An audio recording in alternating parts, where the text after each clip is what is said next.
అందరికీ good morning. అందరికీ శుభోదయం. సో, ఈరోజు మదనపల్లి మార్కెట్ సంబంధించి స్టాక్ ఎంత మాత్రం వచ్చిందేమని మీకు ఈ వీడియోలో తెలియజేసాను చూడండి. సో, మీకు ఈ వీడియోలో వచ్చేసి ఒక చిన్న ఇన్ఫర్మేషన్ కూడా తెలియజేయాలి. ఈ వీడియోకి సంబంధించి ఒక ఇద్దరు అన్నవాళ్ళు సాఫ్ట్‌వేర్ ఇంజినీర్స్ ఒక అన్న వాళ్ళే పిలిచి మరీ ఇంటర్వ్యూ అయితే ఇచ్చారు. సో, తోటైతే ఎక్సలెంట్‌గా ఉంటది. తోట డిస్క్రిప్షన్ చిన్నగా లైన్‌గా చెప్పేసాను చూడండి. ఒక 6,000 మొక్క వచ్చేసి వీళ్ళు 2 ఎకరాల్లో సాగు చేశారు. 6,000 మొక్కే 2 ఎకరాల్లో సాగు చేశారు.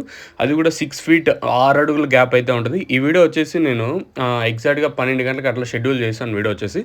మదనపల్లి అంటే 2 యాక్షన్‌లు కూడా అయిపోతాయి కదా! తర్వాత వీడియో అయితే అప్‌లోడ్ వస్తది చూడండి మీరు కూడా. ఎక్సలెంట్‌గా ఉంటది వీడియో మాత్రం. నీట్‌గా ఉంటది. ప్రతి టెక్నికల్ నీట్‌గా పూసుకొచ్చినట్టయితే అన్నైతే క్లారిటీగా చెప్తారు. మీరు కూడా వినండి.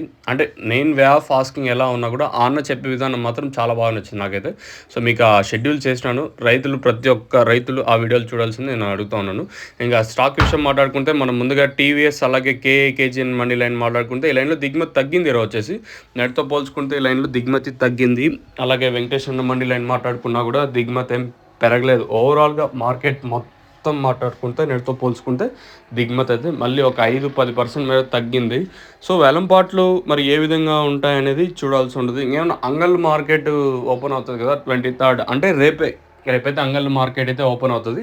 సో, దాని ప్రభావం ఏమన్నా మదనపల్లి మార్కెట్ మీద ఉంటుందనేది చూడాల్సి ఉంటది. సో, ప్రస్తుతానికి మాత్రం మన మదనపల్లికి సంబంధించి దిగుమతి అయితే తగ్గింది. మరి రేట్లనేది ఏ విధంగా ఉంటాయనేది చూడాల్సి ఉంటది. ప్రస్తుతానికి మాత్రం మన మదనపల్లికి సంబంధించి మళ్ళీ దిగుమతి అయితే తగ్గింది. మరి రోజు రోజుకు దిగుమతులు కొంచెం అటు ఇటుగా తగ్గుతా ఉన్నాయి కాబట్టి వేలంపాట్లు స్పీడ్ ఉండొచ్చా అనేది చూడాల్సి ఉంటది. ఇంక మీకు ఎవరికన్నా లోలో కానియండి, అలాగే తక్షణం మీకు బుకింగ్ చేసుకోవాలనుకుంటే మీరు ఒరిజినల్ డైరెక్ట్ బుకింగ్ చేసుకోవాలనుకుంటే స్క్రీన్ మీద కంపెనీ నెంబర్స్ అయితే మీకు కనిపిస్తూ ఉంటాయి. కనిపించే నెంబర్‌కి కాంటాక్ట్ చేసి మీరు బుక్ చేసుకోవచ్చు. సో, ప్రస్తుతానికి మాత్రం మన మదనపల్లికి సంబంధించి దిగుమతి అయితే తగ్గింది. ఒక 5-10% మేర దిగుమతి తగ్గింది. మరి రేట్లు అనేది ఏ విధంగా ఉంటాయో చూడాలి. మీరు ఒరిజినల్ బుకింగ్ చేసుకోవాలనుకుంటే డైరెక్ట్ కంపెనీ నుంచి మీకు పార్సల్ అయితే వస్తది. పైన నెంబర్‌కి కాంటాక్ట్ చేసి మీరు బుక్ చేసుకోవచ్చు. మెయిన్‌గా లోలో చెట్టు గ్రీనిష్‌కి పూత రాలకుండా సైడ్ బ్రాంచెస్‌కి బాగా పనిచేస్తది. కేవలం రూ. 300 మాత్రమే.